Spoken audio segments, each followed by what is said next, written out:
Welcome to the Project, the podcast with the mission to cover every project throughout pop culture and history. I'm Sam. And I'm Lewis. And this week we watched an episode of My Family. We did. We all gathered around and saw Sam's mum and his sister. Yeah.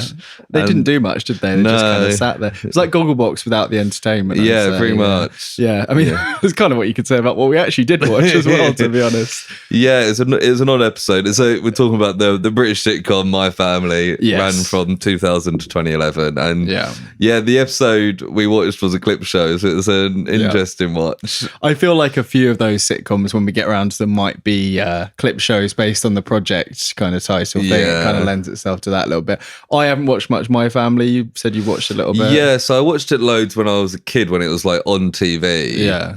And then me and Christina started rewatching it like a year or so ago. I might have even mentioned it on here. Yeah, potentially. Yeah, and watched like the first 4 seasons. Okay, well, you've got more of a touchstone with the characters than me. It kind of falls off after that because Nick, Chris Marshall's character, leaves, and he was such a great character. You can tell from the clips that, can't you? And they try and replace him with other like side characters, various characters, just a bit annoying. Yeah, that's what I thought. But we'll get to that in a little bit. We've got time codes in the episode description, so if you want to skip past all this lovely upfront stuff, you can do so and listen to us talking about not so lovely episode of My Family potentially. Before that, how are you today, Lewis? Yeah, good. Pretty tired. It's been a busy few days doing various bits and bobs. Did do a pub quiz last night, which we won. Yeah. It was the geek quiz at the Three Jolly Butchers. We did it last week and got like 28 out of 40, which is a pretty good score, but came 5th out of 9 because it's a geek quiz. Yeah. And we went into this and we were like, right, let's just try and improve on last week's score. And then round 1 was like a picture round, and it was kaiju, like name the kaiju. And I was like, right, and we write it all down. And like, did you think from that point you're like, this is going my way? Like 7 of the 8 of the kaiju were from Godzilla, and the 8th was Clifford the Big Red Dog. Okay. And I was literally just like, Godzilla, Mechagodzilla, King Ghidorah, Rodan, Mothra, just like smash it. And then it was like sci-fi TV shows, sci-fi movies, and then like video games. I'm like, after we were like, we're pretty confident on like 36 out of 40 questions, and we were like, okay, and we ended up getting 38 out of 40. Wow, so even better than expected. Yeah, 2 teams came joint second with 37, so it was quite tight. Yeah, there was a bit of arguing as well with the team next to us, because one of the questions was, what was the first sequel on the Wii in which you had to have like an extra thing attached or something? Fair. And someone on our team was like, Wii Sports Resort. It's Wii Sports Resort. Okay. And this other team... Was that like the thing that made it more accurate? Was it that thing or something? Maybe? I can't remember. Yeah. But the team next to us put Wii Resort. And they were like, we accept Wii Resort. And the host was like, no, because it's specifically Wii Resort. Yeah, and it says sequel, surely, as well. So it's kind of And so we were like, so we marked it wrong. And they were like, oh, well, we're not going to give you God of War 4 when it comes up later. Yeah. Came up later about, and the title of the game, it's the 4th God of War, but it's titled God of War. God of War, yeah. And when they were like, will you accept God of War 4? The person was like, yeah, because it's the 4th God of War game. Yeah. I can see that, yeah. But I guess that didn't work so well with them. They were pretty... Yeah, I think they got upset. like 34, 35 in the end, so it didn't make a difference between us. No, but yeah. It's nice to win a pub quiz. Yeah, what was the prizes? So it was one of those that had like the envelopes where you pick different prize. Yeah. And it was like shots, there was a pack of beer, there was a bottle of red wine. So you knew what they all were, you just weren't sure which ones you were going to get. Yeah. The big one was like 150 quid, but there was like 7 of us who were like, it's only like 20 quid each. Yeah, the one we ended up with was the mystery box, which was quite exciting. And it was like, this mystery prize. Yeah, they brought out basically a box of crap that they were trying to get rid of. Okay, yeah. But like there was a Doctor Who mug, there was a Bioshock little toy, there was a Thanos Funko Pop. Yes, okay, yeah. Spirited Away on Blu-ray, 2 other Blu-rays that none of us ever heard of, a little toy dog, and like I want to say like 10-inch tall Hulk. Oh yes, which is the one I took. Yeah. You're like Bagsy the Hulk. Yeah, well, we were kind of like, right, does anyone feel strongly about any of these? And everyone kind of, and then it was like the 2 DVDs that we haven't heard of left, and the Hulk. It was me and this other guy both wanted the Hulk. Really? Okay, so we flicked a coin for it. Did he get the other 2 DVDs? Yeah, and he's like, I don't even own a DVD player.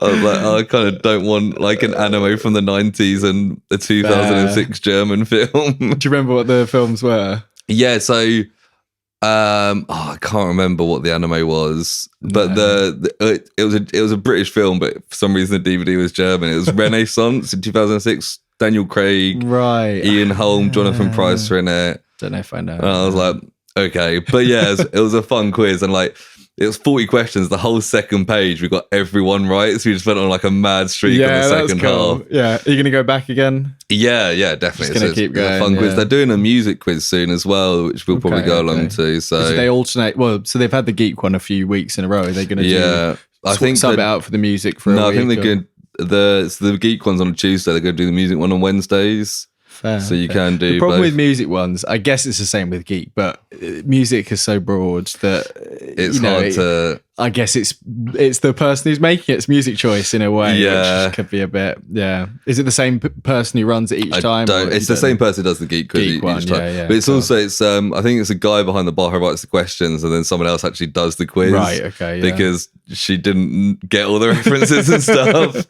That's quite fun in a way. Yeah, and like she's like American or something, so a lot of like the British shows she just like didn't get. Right, like last week, our team name was the phone number from IT Crowd, the emergency number. Yeah. And she just didn't get it at all. Reading this long thing and being like, okay, that's annoying that you made me do that. Yeah. Did you just say like later on, like the team with the long number? Yeah. But yeah, it's a fun quiz, and being a geek quiz, people get quite animated. Yeah, I can imagine. Yeah. That sounds cool. Yeah. I'd like to check it out at some point. You got a pretty good team going, haven't you? Yeah. Well, we swapped. One person couldn't come. Yeah. And is there a max number?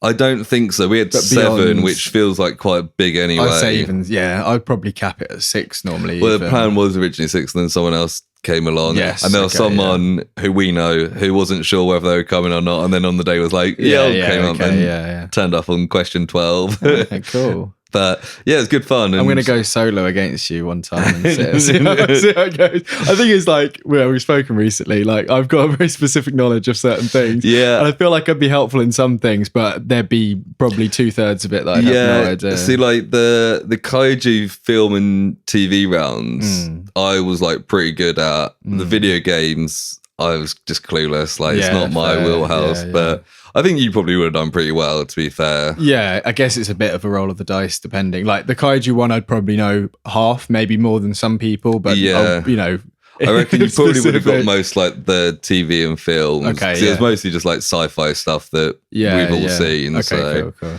But yeah, it was good fun. Nice. How are you? I'm okay. Yeah, I haven't done any quizzes recently, unfortunately, but maybe that'll change at some point. I was away last week, which was good. I went to Spain. Yeah, you did. Had a good time. Didn't get up to masses. It was one of the kind of chill holidays, but yeah, it's nice to do that sometimes. It was very, very nice. Very hot. I stayed out in the sun quite a lot. I got a little bit of a freckly tan, but it was real hot. So it was nice to just have a little pool there, and we kind of swam in the pool, and then laid in the shade, had a bit to drink, had some nice foods. Nice. Can't complain at all. And then had my birthday over the weekend, which was very good. Lewis was there for the birthday barbecue. I was, and the little paddle in the paddling pool. Had a little paddling pool. Had a couple of little games there. We did some beer pong and limbo.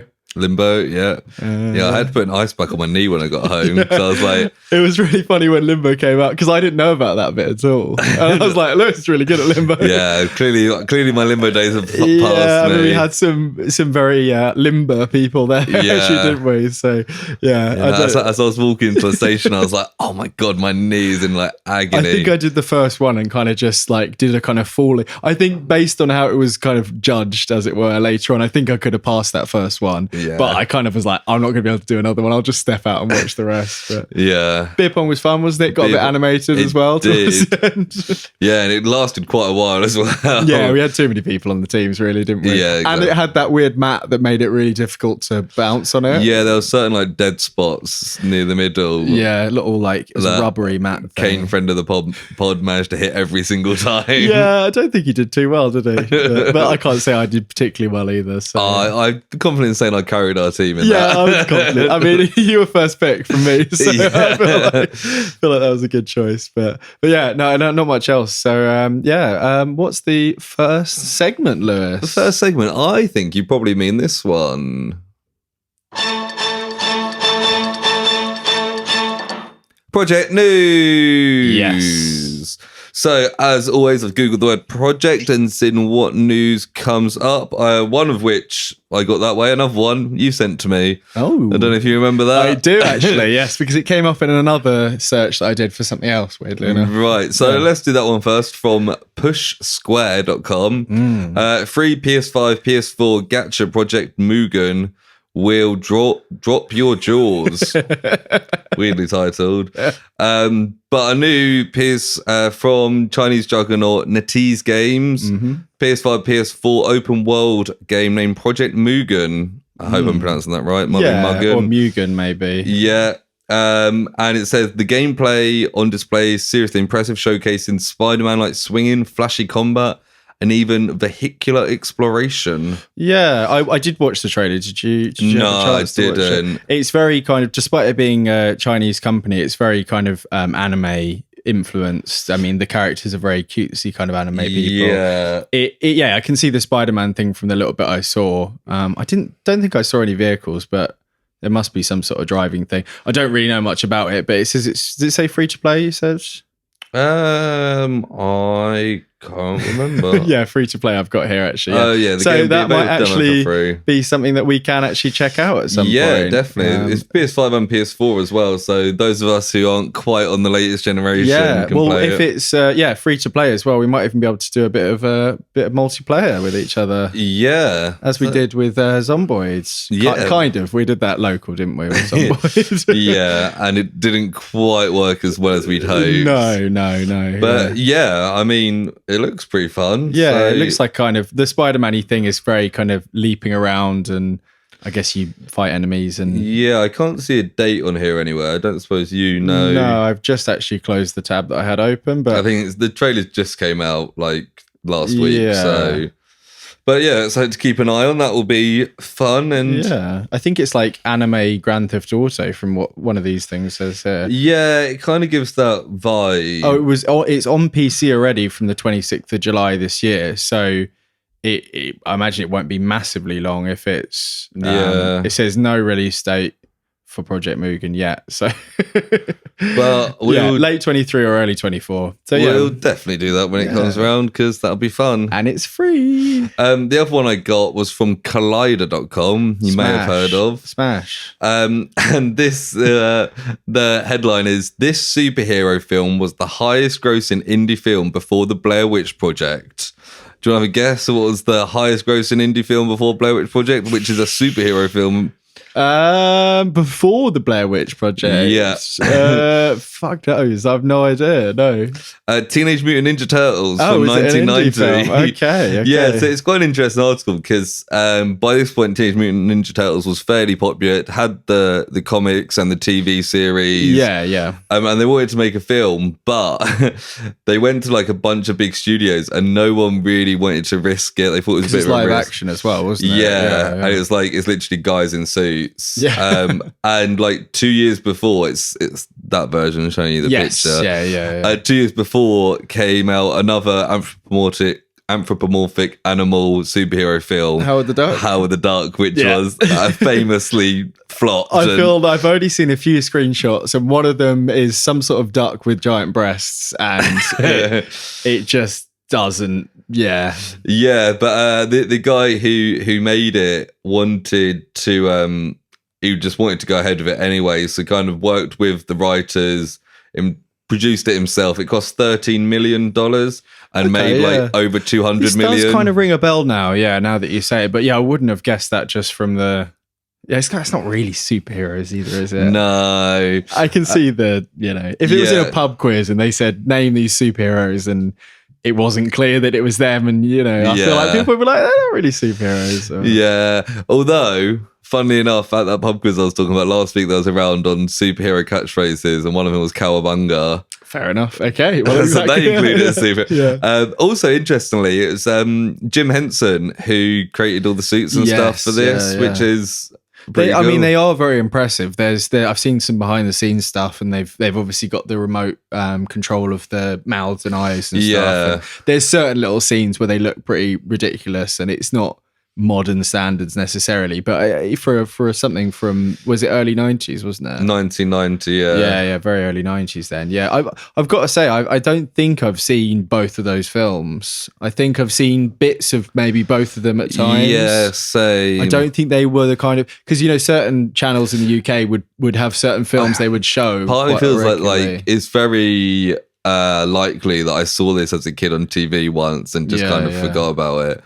But because there's a sequel as well, so they did too. Exactly. Apparently part of the success as well is the director and director Steve Barron and Jim Henson wanted to make it less like violent and bloody than the comics, right? So like the animated series had been, but I think the first talks about making a film was back to like the comics, right? And they were like, that's probably part of why it isn't so successful. Cause it's hard to get that. Teenage Mutant Turtles have always done better with kids than more like gritty adult stuff. When we were speaking about it, it would have been last episode, I think, when you'd been to see. Because we've had quite a big break in between because I was off and all that, off work, but not and off pod as well. I guess. I mentioned the Last Ronin, the Teenage Mutant Ninja Turtles. Yeah, I have read it since then. I was going to do it for personal projects, but honestly, I wouldn't write home about it. I don't think it was.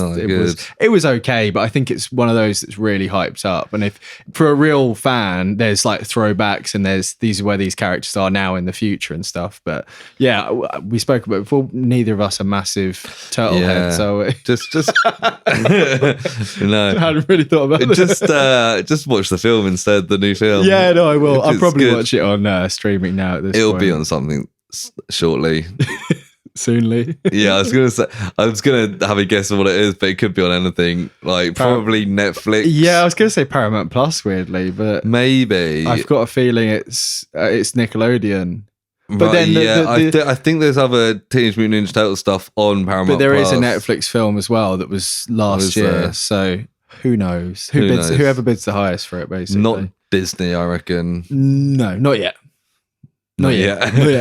Until Disney buy everything else. Or Apple. Apparently, it's Apple doing a lot of that as well. They're going to buy. They were looking at buying Sony at one point, I think, which is pretty crazy, but.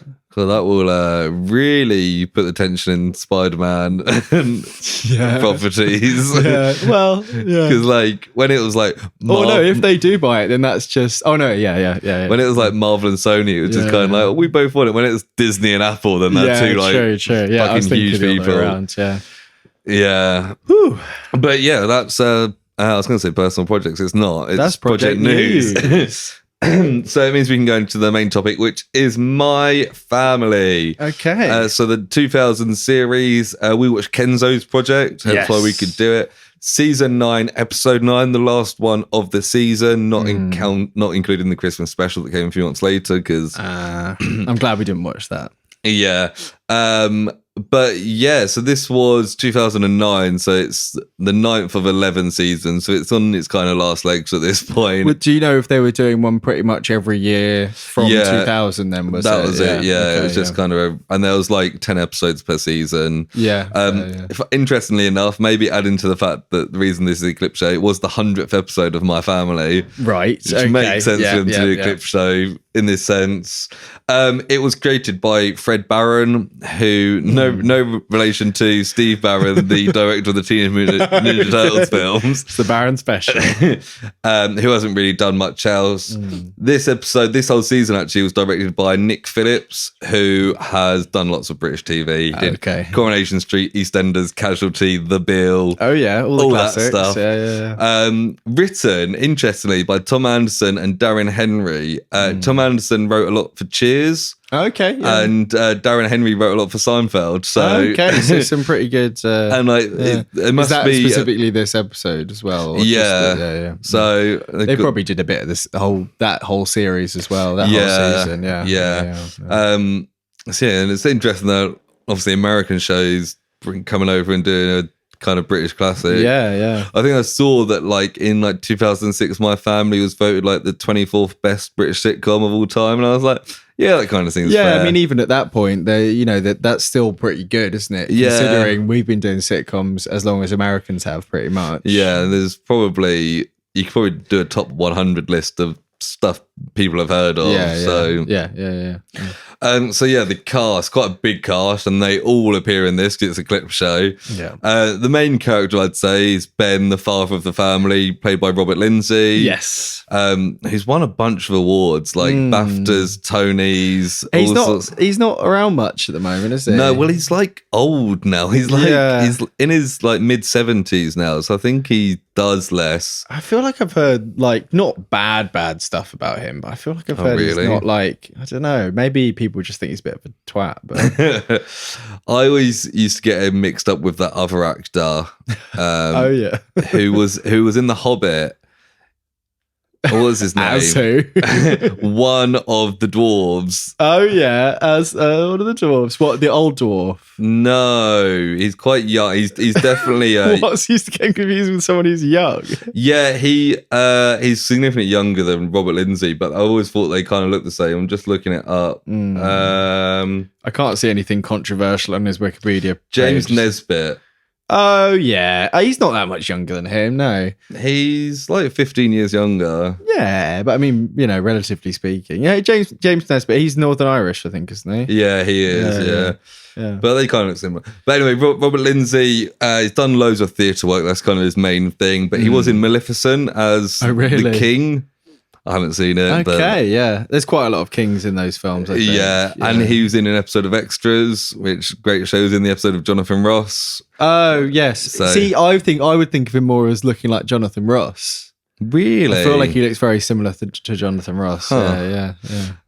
We've got Zoe Wanamaker, who plays Susan, the mother of the family, who's probably the biggest star from this, I'd say. Yeah, I mean, you're about to say her biggest credit, I imagine. Well, Harry Potter. Yeah, Harry Potter is what I know. Just in the first film, she plays Madam Hooch. She left because of a pay dispute, I think. They basically. They didn't recast her, did they? No, she's not in the rest of the film. Yeah, do you know if she plays a major part in the books otherwise? I think she's around as much as like the other teachers that are in it semi-regularly. Like does a bit of flying at the end. Yeah, I think she's probably at the Battle of Hogwarts. Does a little drive-by. She was also in the Poirot series that was like 2006 or 2011 when they did like an episode a year or something. And she was also known for being in Doctor Who, obviously as Cassandra, the last human. Yes. But you don't ever really see. Is there an episode? There's one episode where you see her young. I think she's only in a couple episodes, then, isn't she? Because there's one where you see her, where you meet her at the end of the world, and then there's one where she's escaped that and she's in the New Earth. And it's in that one that they do the flashback. Yeah, because that's a double episode. Right. So she's in at least 3 episodes. Yeah. But then because of time stuff, maybe she pops up again at some point. Yeah. But she was a fun character. And you can recognise the eyes and the mouth. And the voice. And the voice as well. I'm pretty sure I had a little action figure of her character too. It's such a weird action figure to make. It was because skin on a because that was the second episode of Doctor Who, because it was Rose's first trip, wasn't it? Yeah. And the toy was Cassandra and the little spider robot thing. Yeah, I don't know why I wanted that, but I got it. And we've also got in this Chris Marshall, who plays the oldest son, Nick. Yes. He's not much in this episode because he left the series by this point. He left after season 4. Really? Okay, he was I read 7 years older than his character, and I think he got a bit tired of playing like the dumb, teenage, young adult kind of guy. Yeah, he's been about after since. Yeah, he did a load of theatre work. He was in Love Actually as well. Yes. He's the one who ends up going off to America and sleeps with the women, and he's like, American women love British men. That's his whole. He's like friends with someone else throughout the film, isn't he? That film in ages. Yeah. Remember, there's a bit at the end where he like, as soon as he gets off the plane, he goes to a bar, and then all the women are like, "You're British," and like he immediately has like a threesome or something. It's like a little joke side story thing. Yeah. And his probably most notable TV credit after this was Death in Paradise, right? Which I think I've spoken about on here, but they have kind of a different detective every season or two. He was a detective for a season, and quite a popular one because he got his own spin-off show from it as well, which was Beyond Paradise, which was like I think somebody visited the island and he fell in love with them and left to go marry her. Right. And then this series is set in some little town in like Cornwall where they live in, and he's a policeman. And he's still doing murder detecting or whatever. Yeah. And I watched some of it. It's quite fun. It's less like camp and silly. It's a bit more serious tone, but I watched the season. I don't think I've seen either of those shows in any way at all. Death in Paradise is quite fun. I always get him confused with Martin Clunes a little bit. What? I know they're like very different ages. Nearly did a literal spit take. Lewis is halfway through drinking his water. Just because they've got similar facial features, kind of like they could play a father and son in a film. Do you know what I mean? It's that kind of thing. They both kind of got that nose that kind of sticks up a bit. Yeah, and I think maybe because they were both in British comedy at the same time, and I wasn't really watching either of their things. It's kind of like, I just did a quick Google who was in Doc Martin. I was like, I wasn't him. It was Martin Clunes. I think they look differently enough. I don't think I'd get them mixed up. I mean, I did. So we also got Daniela Denby Asher, who plays Janie, the eldest daughter. She's done a bunch of British TV. She was in EastEnders. She was in Waterloo Road. She was in an episode of Torchwood as well, which I think I saw a few months ago, and I was like, oh yeah, it's her from my family. Really? I don't think I would have recognised her until today. The next oldest kid is Michael, the youngest. Yeah. The next oldest kid is the youngest kid. Yeah, who's played by Gabriel Thompson. Who was in some stuff. He was in Enemy at the Gates. I quite like that film. He plays like a Soviet spy. Cool. And apparently for a while he was the favourite to be cast as Harry Potter and lost out to Daniel Radcliffe. I mean, I guess I can see that. He's got glasses. He's got brown hair and he's pale. Yeah, it's like, oh, imagine how different his life would have been if he was cast, because Daniel Radcliffe's still everywhere. Yeah, exactly. You can just pick his projects. I saw a TikTok the other day of Daniel Radcliffe was being interviewed, and they're like, oh, what's your like party trick? And he was like, when I was on the set of Harry Potter, some of the cast taught me some like magic tricks. Right. So I did like a magic trick, and one of my close friends was like, what? Daniel, why have you never done like this magic tricks? And he was like, for obvious fucking reasons, don't go around doing magic tricks. Yeah, that's absolutely fair. Like, Harry Potter does magic in real life as well. Yeah. He quit acting when he was like 17, Gabriel Thompson, to go to uni and studied psychology. And I was like, cool. Fair enough. It'd be quite funny going into your like psychologist's office and it's just like, oh yeah, I'm a big fan of my family. Like, yeah, cool. You've probably got that a lot. Yeah. His character, we'll get into it. His character has some like weird moments throughout the season. Like, I feel like I didn't really know what to do with him a lot of the time. I got very confused. I'll talk about it when he gets to. I didn't know who he was because I thought he was the mother of the child that was there, and I was the father of the child. I didn't recognize because I remember like a little scrawny kid, and by this point he's not really that little or scrawny. So, and then some of the additional actors that come in a bit later on. Siobhan Hayes plays Abby, who's like their neighbor / family friend. Was the blonde woman? Yeah, kind of like hippie ditzy kind of character. Yeah. She was in Little Britain. She was in The Bill. She was once on Strictly Come Dancing. Like, not to dish Siobhan Hayes, but it shows how low the bar is. And she was then also in EastEnders. Right, Kieran Self plays Roger, who's in love with Abby for a lot of the season. Is a dentist who works like next door to Ben. And is kind of a hapless idiot. Yeah, there was lots of very specific jokes with his character in this. He was in Casualty and Tracy Beaker. There's Rodri Mila, who plays Alfie, who's their lodger in the later seasons. The Welsh lodger with the... He had a bit of a Mumford and Sons look about him, who after Nick leaves comes in. Right. He's in an episode of Doctor Who. That's all I've got. I mean, if he's Welsh, then they got to get him. Yeah, exactly. And finally, there's Taylor Marshall, who played Kenzo, the kid. What's he doing now? He was in Hollyoaks as a kid. He's had no role since he was an adult. His last role, he was like 18. Maybe he didn't want to do it. He's now only 23 though, so he might have just done the same as Gabriel Thompson and just quit acting. Had a normal life. Yeah, I mean, fair play. I think to a point, like, you know, if you've been acting for X number of years especially if your whole childhood's been that. Yeah. And you're not like made a break. It's like, if you don't really enjoy it that much, then just it's stuff. a nice savings pot for when you're an adult. Yeah, I mean, if there's any kind of residuals coming through, there should be with something like this, but maybe not. Maybe it's striking. I read that during COVID, my family started getting rerun on BBC more because their shows have been made and it was really popular. So maybe they got a little nest egg there. Couple of pence.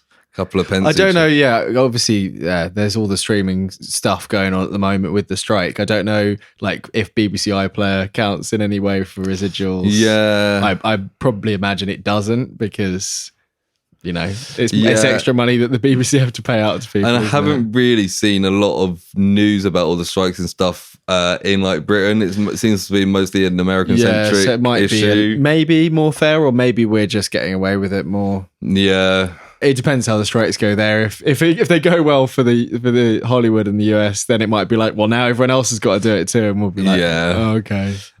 So the show description is: the show chronicles the lives of the Harpers, a fictional middle-class British family set in Chiswick in West London. It stars Robert Lindsay and Zoe Wanamaker's husband and wife Ben and Susan Harper.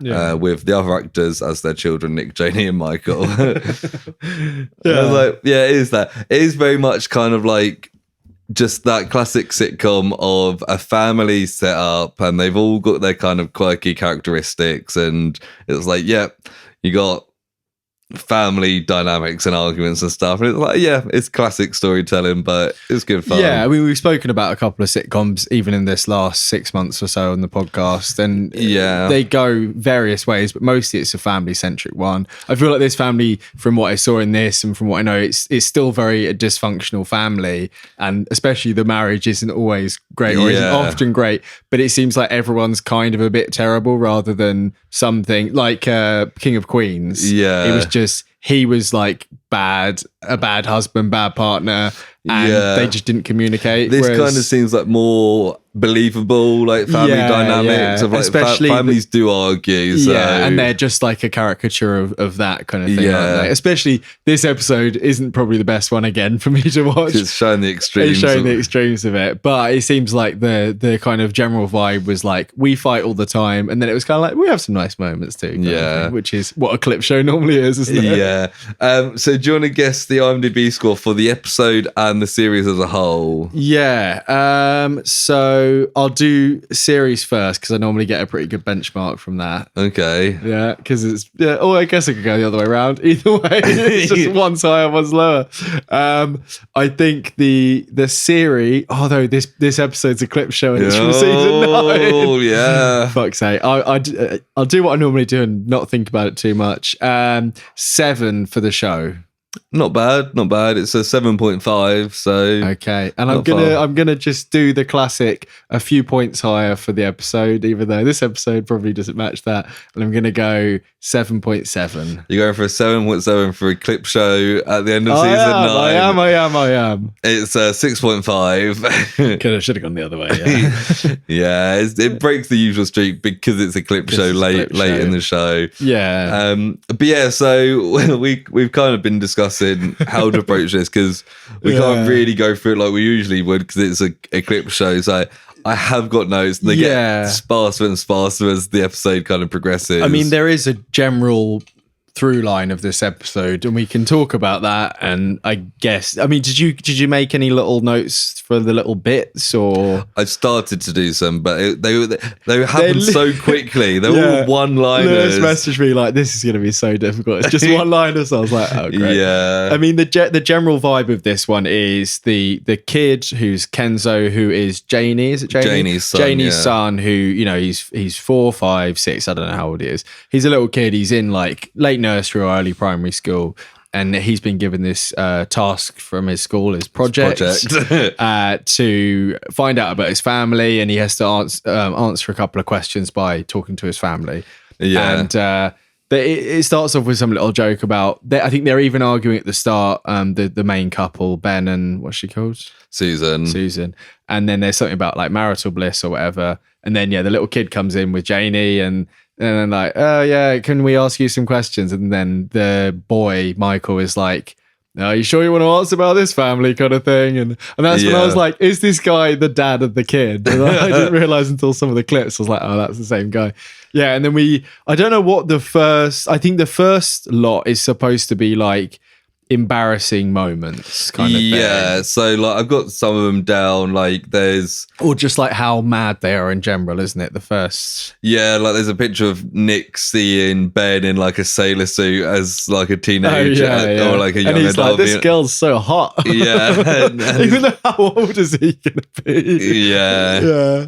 And there's then something with loads of Christmas trees in the flat. Yeah, see, like a lot of this, like I do remember the episode. Right, okay. So like the Christmas tree one is one where like Nick has like 1,000 different jobs in this show, and one of them is that he wants to start like making money from Christmas, so he buys a load of Christmas trees. Okay. That's nowhere. It's a very Homer Simpson kind of scheme, isn't it? Yeah, and I think they do the same in Malcolm in the Middle, actually. Right, okay, yeah. And yeah, so it's based off that, but you don't really see a lot of this show. Yeah. There's a funny one where Michael is standing as a Tory in like the school elections, and the dad's like, "No, this is a Labour household." Because I remember watching that episode because I think I might have seen that one before as well. Because I remember me and Christina talking about how like back in like the mid 2000s, you could just openly state like the political allegiance of like his main characters. True, yeah. Like with Ben just being like, "No, this is a Labour household. Like we support Labour." Yeah. And I read apparently Robert Lindsay's like a hardcore like left Labour kind of guy anyway. So and I was like,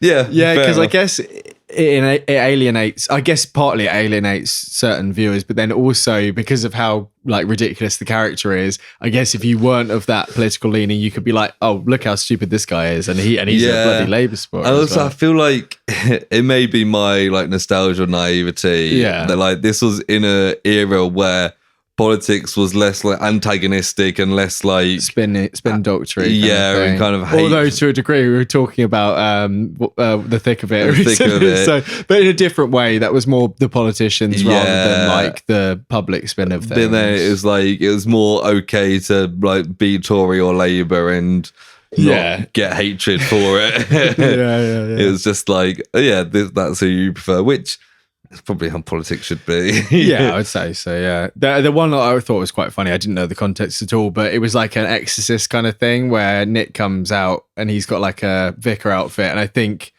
Ben was like hungover or drunk on the sofa and he had like bile coming out of his mouth. He starts spraying him with a water gun and like pretending he's doing an exorcism on him. I was like, I don't know the context of that at all, but it's pretty fun. And they go back to the Christmas tree thing again with Susan like just trying her best to organise the house within it kind of thing. Another one that I thought was quite funny was Nick is in hospital with like 2 broken arms and he's like, "Dad, I need your help." He's like, "I need to piss," and he's like, "I'm not doing it." He's like, "You need to do it," and you kind of see him like put his hands over under he's with got a like a little bottle thing, and he like starts to do stuff and he's like, "Dad, I meant call the nurse." And he's like, "Oh, okay." That was a good one. That was pretty funny. And there was another one that I remember the episode where Ben's like hanging from a window in just a towel and Nick pulls the towel off, and Janie comes in, and I think it was that Ben and Susan were having like a weekend away, so Janie had organised like a house party, but Ben had to, I think they got like a call from their neighbours saying there was like a noise. They were going to go back and like have a go at them, but they're going to like sneak in and surprise them. And then when they sneak in, they're like horny and they're like, "Let's have sex in the bed," but there's people everywhere, so he ends up hiding. Then he's naked. Is that the same one where they're running around as well? Because there's one where they're like, "Where should we go? Should we go in the cupboard?" And Michael's in the cupboard or whatever. No. They're a very horny couple in this. Fair enough, And I think it then goes back to the kind of present, and then is it when Kenzo's like, "Oh, I don't remember Uncle Nick very much." Does he like die in the show? No, so because they kind of mentioned something later, and I was like, so Chris Marshall wanted his character to be killed off, but the writers were like, it's a bit dark. And you know, having to show that trauma and stuff to the family kind of ruins the show a bit. Yeah, you'd have to do at least an episode worth of trauma there. But I think they just say he moved away. And like doesn't keep contact with them anymore. Just, like moved to Australia or something. Probably makes sense. And they just even like have a phone call with him every now and then. It seems weird to just write him out, but still like mention him just disappearing. But I guess this is kind of a joke on it that Kenzo's just like, I don't remember Uncle Nick. Yeah. Maybe it's them like having a dig at Chris Marshall. Yeah, they should be like, you should call sometime, bloody hell. Yeah. And I can't remember what the lead into this next bit is, but I think this might be the bit where Michael's like, are you sure you want to hear about this family? And then there's like all the horny ones. All the horny ones. Yeah, it's got Ben getting drunk with a couple of swingers without realising they're swingers. Yes, yeah. There's a couple of like people getting into bed with the wrong people and either getting felt up by them or like trying to kiss them. There's one where Michael starts kissing his mum's like arm, doing the like French talking kissing thing, and then she wakes up and thinks it's Ben, and there's a lot of kind of, I think part of that is a lot of them like accidentally kissing each other kind of thing, and it's like, oh, we're a pretty weird family, maybe we shouldn't. I quite like the Spanish pharmacist one where she's got a bite on her butt and she's like talking about a bite on her butt in Spanish, really broken Spanish. Yeah, and then the woman, the other pharmacist is like, you're a bastard, you're sleeping with this woman, and then she's like, no, I want you to help as well. Yeah, I just kind of starts a fight in the pharmacy. I wrote down for that, Susan calls in trouble, I'm Spanish.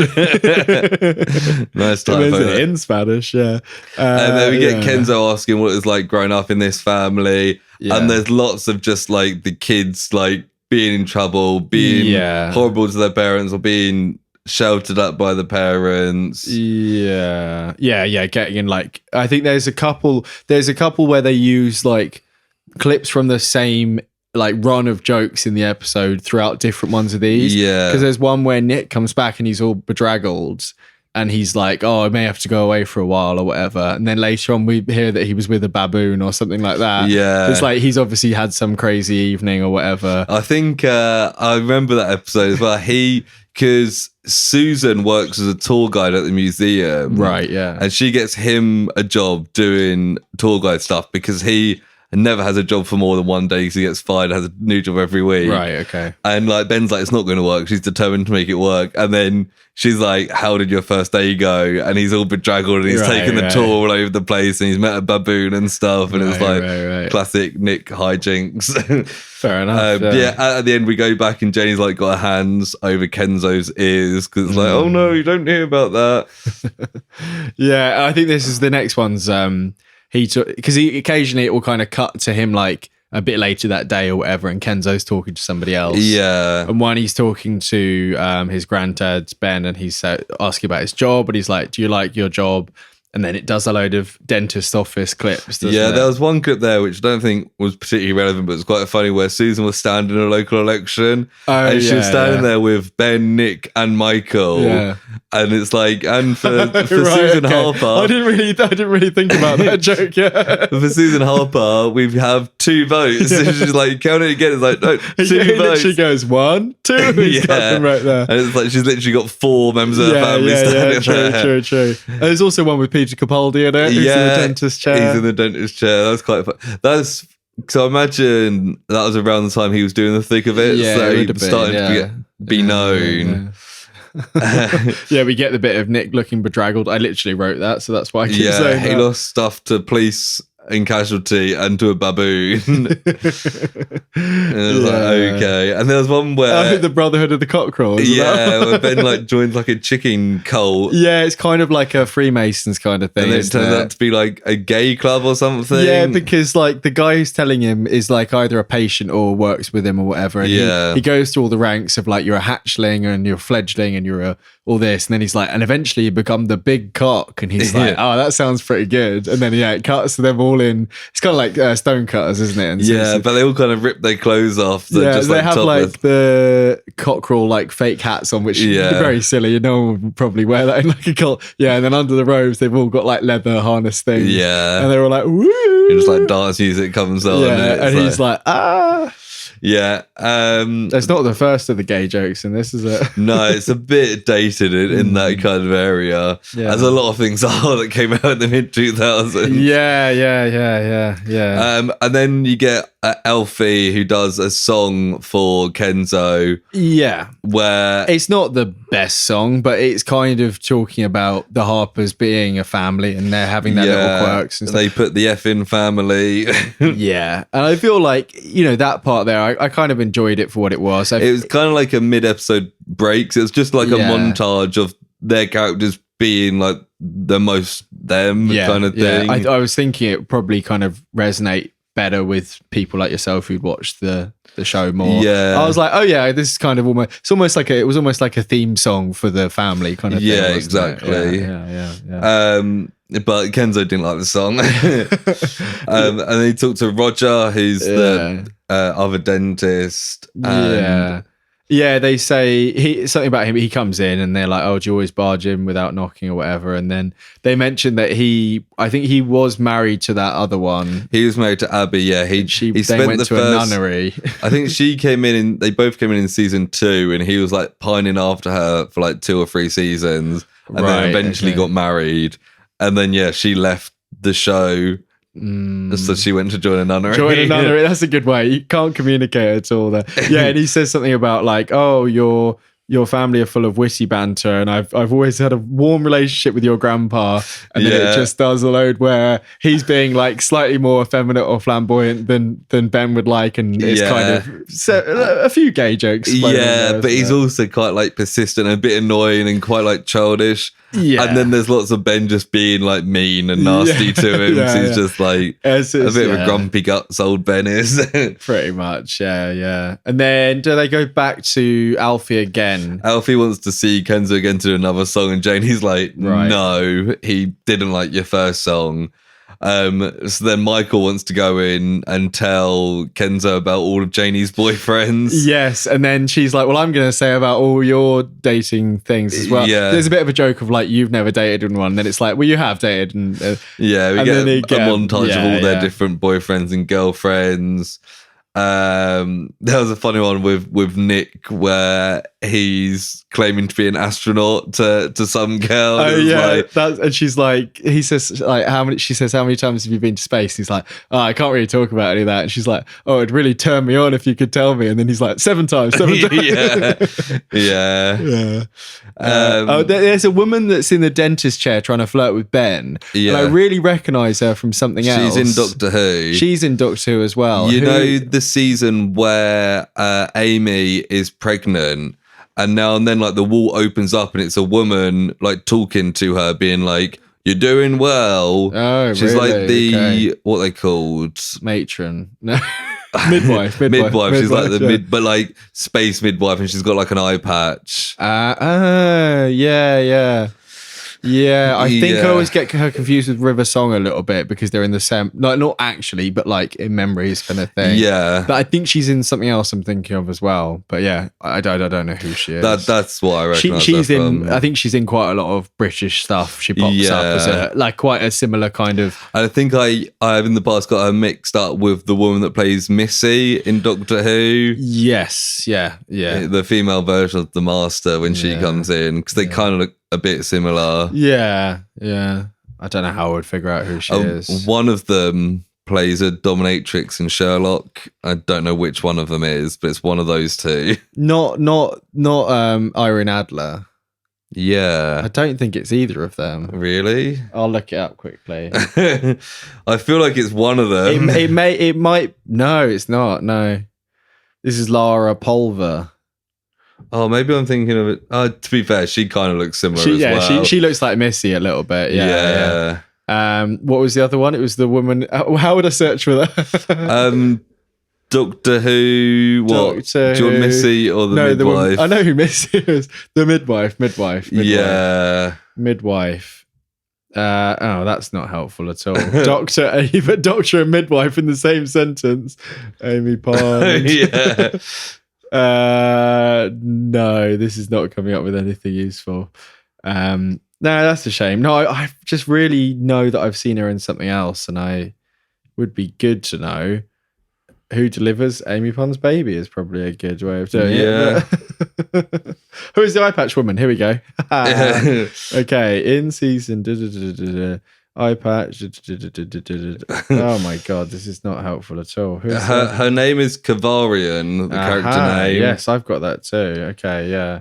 Main actor Francis Barber. Okay. Francis Barber. This is good. Yeah, notable works. Do you want to hear this list? Oh, yeah. Well, thanks for getting them for me. 12th Night, Red Dwarf, Inspector Morse, Real Woman, Holby City, Agatha Christie's Miss Marple, The IT Crowd. Ah, she's in the IT Crowd. What? I don't know. In what way? Okay. Hustle, Casualty, not really anything else. What was her name? IT Crowd, Art Irma Visit. Francis Barber. Oh, no, it's not this. No. Maybe it is this. Is she dead? Is she dead? Yeah, she might be dead. Oh, that'd be... Oh, yeah, she has a whole thing with Moss where... No, she's not dead. There was like a thing that looked like it was an in memorandum. Yeah, there's a thing where Moss goes to see her. She's like a psychologist or something. Oh yeah, and she's like, this is what I was thinking in this clip we saw. She's very like flirty and she's like very kind of jumping on him kind of thing. Yeah. I think she's quite similar with Moss, but Moss is one of the scenes where he's like very cool about it all, as if he gets women all the time. Kind of thing. It's kind of like the secret Moss that you don't ever see kind of thing. Yeah. Anyway, So yeah, there's lots of just their dating stuff, and yeah, it's kind of classic sitcom stuff. Yeah. But Janie stops Michael going in to talk about that. Kenzo asks Ben and Susan like what's important. Oh yeah. And she says like, oh, communication, I've always said never go to bed angry, and we see a montage of them being angry, going to bed a lot. I don't think the one that none of them really stood out. There was he kind of makes a jab at her cooking about sea urchins or something. Yeah, there's a running theme throughout this show that she's like extremely bad at cooking, and like her food is like genuinely like inedible. There's another one where they have like an American guest, and he's like, "Oh, this is the best food I had since the chicken sub on EasyJet on the way in." Like, cool. There's some joke they keep coming back to about her putting up like a camera to film him, and is it him like wanking before bed? Because he's telling Michael about it early on, and it sounds like he thinks he's talking about that, but he's talking about something else, about grunting and grunting like a pig. I can't remember the context of the video with talking to Michael, but those two are talking about different videos. Yeah, because Michael's talking about like a work video or something, and Michael thinks it's a sex thing. Right. But in this bit, I think they had an argument about Ben being like too selfish in bed, so to prove a point, Susan secretly filmed them having sex, and then she was right. Okay, yeah. Which is kind of a weird thing to do, but yeah, that's another thing that you'd get in trouble for that. And rightfully so. Yeah, and then Ben says like the most important thing is trust, and we get a bigger montage of him like lying and making excuses and stuff. Yeah, there's one where he turns up late for like court or something, and or some sort of like official thing, and he's like, "Oh yes, I was dropping my wife off, and she's blind, and she's a tour guide." And he's like, he's kind of just bullshitting a bit, isn't he? During which Kenzo falls asleep. And then we get a montage of Ben and Susan like being really horny, but always having the kids in the way. Yeah, they say like, "Oh, it's not all fighting. We do have a bit of odd fun every now and then." I think she says like, "Yes, it is odd when we have fun." And it's lots of either they're about to start doing something and someone walks into their bedroom, or they can't find a place to smooch. To have sex, escapades. And then the episode kind of ends with Janie saying Kenzo got an A in his school project, but they've also booked him in with a child psychologist. Pretty much, and it's like, oh yeah, that's funny. Yeah. But that was the end of the episode. It was probably one of the worst episodes of My Family. Like generally, even shows that I think I really like, when it gets to a clip show, I tend to skip that episode just because I'm they should call them skip shows, shouldn't they? They should. And it's quite often like a budgetary thing. Especially with things like, well, with anything really, but like with something like animation, I think that comes up quite a lot, where they, like on Simpsons, I'm sure they've even made jokes where it's like, they've probably got a season's worth of clip shows in The Simpsons now. Yeah, I wonder how often they do them now, because especially with Disney money, you'd think they probably wouldn't ever need to do a clip show. Yeah. I feel like Simpsons is the one of these where I probably would still watch the clip shows. Yeah, because I think their framing devices are often quite good. Yeah. Like they set it up as like kind of little sketches type stuff. Yeah, but which they attempt to do in this, but there's not really each of those sections. We're kind of looking back on them and going, oh yeah, that's the bit of lying ones. But in reality, it's just like it's a load of random clips. Yeah. And also, if that's 9 seasons worth of clips, that is pretty poor, to be honest. Yeah, but also like it kind of, I feel like it's a detriment to the show because it shows the one-liners. It doesn't show the setup or the consequences of the one-liners. So it's like out of context, they just don't seem very they're funny. even like 2 parts of the joke in separate clips. Yeah. Whereas Simpsons is much more joke heavy, and the joke per minute kind of thing is often really high in like the peak Simpsons. Well, it's quite often because it's a sitcom. It's kind of like the context is what makes these one-liners funny. Yeah, it's a situational comedy. Oh yeah, like the situation is key to a sitcom. Yeah, otherwise it'd be a sketch show, wouldn't it? Yeah, exactly. So it's kind of like yeah, it's kind of a waste of everyone's time. And I guess it's more for people like you that can go, oh yeah, that bit was funny, kind of thing. Yeah. And even then, if you don't like it, it's like, yeah. It reminds you of the funny stuff. For me, I'm just like, this is just a lot of words, really, isn't it? I feel like with like streaming and stuff and everything, being able to watch all episodes of everything, clip shows are kind of dying off. Yeah, true. Like, but but part back of it in is that remembering it kind of thing. Yeah, it's like when yeah. this was on, you would have watched an episode each week, and then come like the 100th episode, you might not have ever gone back and watched older episodes because they might not have been on. Yeah, unless you were like an avid collector and you bought the VHSs of them or something like that. I mean, probably at this point, probably DVDs, but maybe both. For the early seasons, yeah. Yeah, I think I did have My Family on DVD, you know, as a kid. Maybe just like season 1 or 2 or something. Yeah. From like a car boot sale. From a quiz. Yeah. How do you reckon you do on a My Family pub quiz? Oh, not very well. What if it was season 1 and 2? It took me a while to remember the characters' names. Yeah, that's a good start, isn't it? Yeah, like not very well. The Hope and Ruin in Brighton used to do theme quizzes. Yeah, I don't know if they do them quite as regularly as they used to. It was something like Ink Mathematics or something. We did Peep Show and Rick and Morty quizzes. Did we do Rick and Morty? Yeah. I don't know if I maybe. But I think that was only after like 2 seasons of Rick and Morty. Because I also did Arrested Development with a friend of ours. Right. And it was, I mean, even Peep Show, there's 9 seasons of that. And I think at that point, I don't even know if I'd seen the later ones that many times. It's one of those that you get some people who are just like encyclopedic But the knowledge. good thing about those as well is the prizes were always really like related to it, weren't they? Yeah. I think there was a Simpsons one. Oh, was that somewhere else? That was at Temple Bar. That was at Temple Bar, yeah. So I remember that because it was me, you and Kane. Yeah. And I was working an overnight shift after the quiz, so I couldn't drink. Right, yeah. And so I remember we had little Play-Doh, we had to make something from The Simpsons, and I made Jebediah Springfield's head.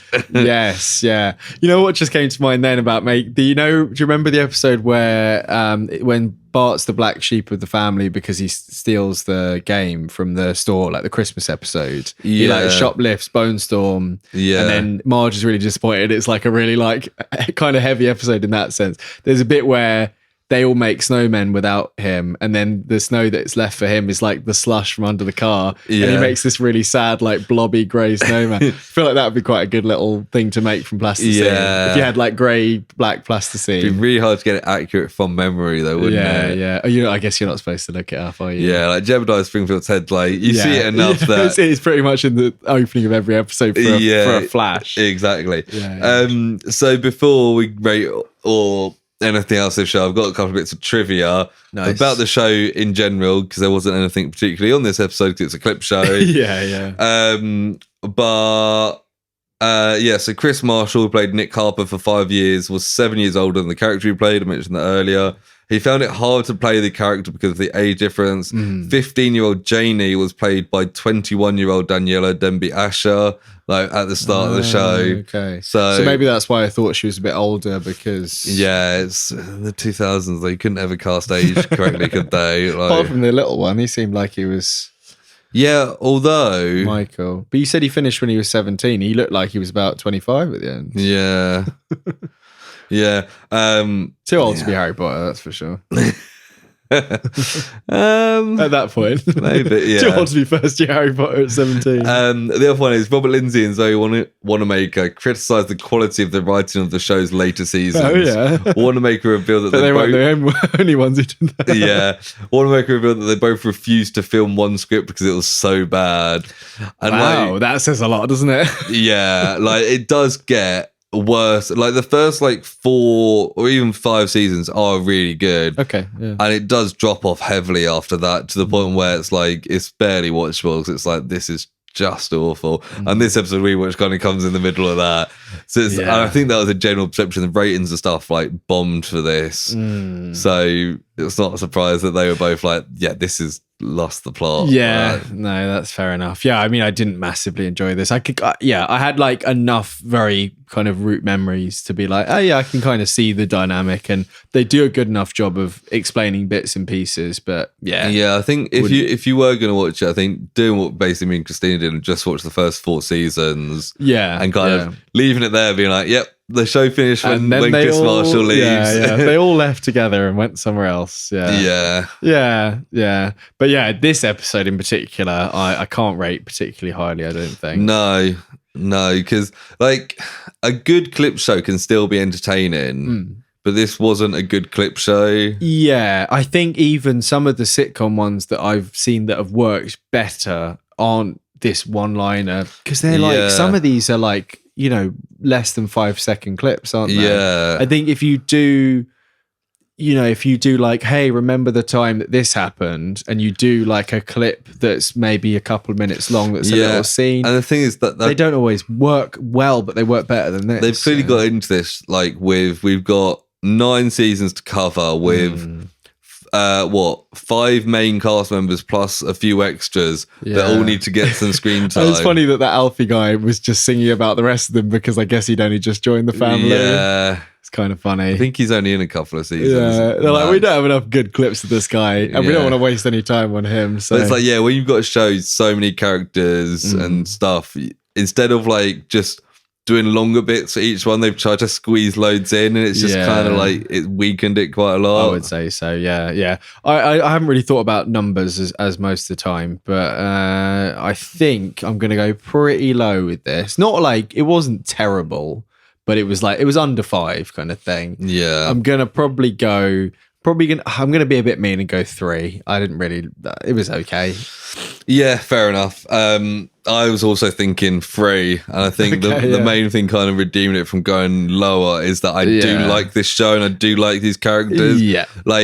I think the first 4 seasons of this show are a good 7 or 8 out of 10. Okay, yeah. Which kind of for me drags it from being because it was hard to watch, because it was just hard to pay attention. I mostly just wrote down what the in between bits were. Yeah, and kind of wrote down occasional words like hospital and stuff, and then didn't remember what they were until you reminded me. Yeah, and it's just kind of not that that's how these are meant to be watched, but it wasn't. Yeah. I would give it was lower. A barrage of just. It was almost like watching 4 episodes at once at times, wasn't it? Because I felt like I had to figure out what the plots were. You know what I mean? It's just that's partly my fault, but the thing is, I missed a lot of clips. I think so. I was oh yeah, that's from that episode where that happens. And you're just looking off to the side. And it's oh yeah, and that's the context. I was oh yeah, that is a funny joke. But by the time I figured that out, 4 other jokes have come and gone. Yeah. And some of them were literally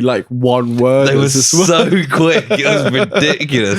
If anyone listening is ever given the task of making a clip show, watch this to see how it's not done. Absolutely, yeah. Watch it. Skip around. Honestly, it wouldn't make a difference if you just clicked randomly for 5 seconds. When we make the best of the project. Oh yeah, we'll do it like this. Yeah, I imagine if I don't know, our TikTok or something, we're literally just 1-line jokes. It'd be what the fuck is this? Yeah, I mean, we've making anything like that is a real. It has to be a labor of love for it to be good, and we've tried to make little clip compilations back in the day, And yeah, it's a fucking pain in the ass, to be honest. Yeah. I suppose now with the clips on TikTok, it's a little bit easier because we've got a record. But yeah. If people want a clip show, just scroll through TikTok. Scroll right down to the bottom. Yeah. Episode 1, Dinosaur Project. Yeah. There's one or two clips for each episode. Just scroll your way through. That's our clip show. Yeah. Done. That is the 2023 version of a clip show, your TikTok feed. Pretty much, yeah. But yeah, I think that is my family done. I just realised there's another guy. Oh wait, who looks like them? No, I think it might be the other guy I mentioned earlier. What? Robert Nesbitt. James Nesbitt. James Nesbitt. James Nesbitt. What was that show? Did you ever watch that show? It was kind of like My Family. It was Worst Week of My Life. No, I've never heard of that before. It was like a one-off thing. Yeah. Oh no, it's not him. It's someone else. It's God. Ben Miller. Ben Miller doesn't look like him. He's the same kind of thing. So Ben Miller and Alexander Armstrong, they were in a sketch duo, weren't they? Yeah. And I feel like sometimes we've got very different interpretations about these people. I think I used to get Rob Brydon and Ben Miller. Ben Miller mixed up a little bit. They've got similar hairlines. Yeah. And who's the other one who looks... Oh, then there's Steve Coogan. Well, no, Steve Coogan and Rob Brydon kind of look similar. That's the whole point of the trip, when they were friends and they look similar. I mean, that's not part of it, but that's what I always thought that was part of it. They compared to other people in the world. Yeah, I mean, Steve Coogan looks more like Rob Brydon than Barack Obama. But Exactly. I'm glad we're on the same page there. But yeah, anyway, time to move on to the next segment, which is called Personal Projects. This looks kind of personal. Projects. So, Sam, what have you been watching, reading, or playing? Yeah, I've been doing all sorts of things, really. And some of those are those things. Oh, that's good. But the things I want to talk about is a couple of things I've been watching. One thing that we've been watching together, not literally, but I should have mentioned up front. I always forget to do these up front. And we'll talk about that in a sec. Before I went away on holiday, I managed to get to the cinema and see Mission Impossible 7. Finally. Yeah, I know. It was very last minute. We'd seen the Meg 2 or Meg 2, I think literally the night before, maybe. Oh, I think I might have, or maybe 2 nights before, with one in the middle. But yeah, I went to see it. It was great. It was very, very long. It's 2 hours, 43 minutes, which is a hell of a long film, considering it's not even the final one. Yeah. I mean, the next one might be because it's the part 2, because it's Dead Reckoning part 1. It was very good. As somebody who's kind of got back into Mission Impossible recently, it kind of scratched that itch with everything, and it's kind of everything elevated up, but using kind of tropes of the original. How does it rank in your? I would say it's up there. I feel like when we spoke about it with Hamish a few weeks, top 7, top 6 even. Whoa! No, I would say it's in the top half. It's in Take the top that half. Mission Impossible 3. Yeah, I mean 1, 2, and 3. I'd need to watch again recently because I didn't do them in my rewatch, right. And I think from what people have said, this one kind of anchors back to 1 quite a lot. Like there's a recurring agency character who's like head of the agency now in this and was in the first one, and he'll be going through to the next one from what I can tell. The plot I won't go too much into, but it's kind of wild. The kind of the threat is kind of quite modern and kind of in a way that films have done in the past like 10 years with technology and hacking and that sort of thing. But it's kind of taken to this level where they talk about this thing as if it's kind of like this separate, it's kind of artificial intelligence kind of vibes there. Right, okay. But it's done in this kind of espionage kind of context of different agencies and countries trying to control this thing that's kind of out there in the ether, and it adds this kind of almost slightly more science fiction element to it, but still very grounded. Does it have Tom Cruise running away from some code? No, not quite. But there is quite a funny bit where it's kind of hard to say without spoiling too much. But there's a bit where he kind of realizes something, and like the lights in the room kind of change to reflect it because they're in this party, and it's quite funny. But Nice. there's some good actions. The cast is really good. So Hayley Atwell's in this one for the first time. Nice. She's good. She looks like she'll be carrying on through the films. Not to spoil the outcome too much, but part 1, part 2, you'd imagine So she doesn't die.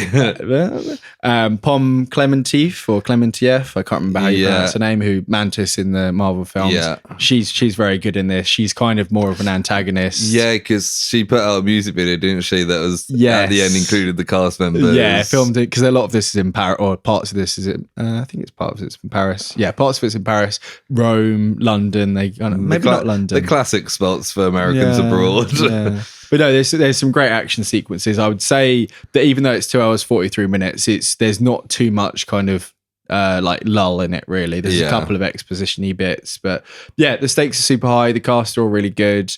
There's a particularly like kind of intense action sequence at the end with the train that kind of includes all the stuff that you could do with a train. I won't spoil it too much, but the motorbike stunt that was quite publicized is not even like the biggest part of it at all, which is good to know. That's good. Going in. The one thing I've really liked about the last few is that after the opening kind of adventure that sets them off, when the title sequence comes up, it's almost like a TV show title now, where they kind of like flash all the actors' faces and they have like the intense music and it shows clips of the film you're about to watch, which is quite a bold thing to do, but it's like really quick action sequences, all with like kind of like a collage thing. Bizarre. And it works really well because you're like, fuck yeah, I'm ready for this. And it's not like it's the ones like you see a bit of the bike thing and you're like, oh yeah, I remember that was in the news kind of thing. You don't see like the final action sequence kind of thing. But yeah, it's really very good, and I'm hoping the new one will be not too far away, but obviously with strikes. Yeah. But yeah, well, I'm sure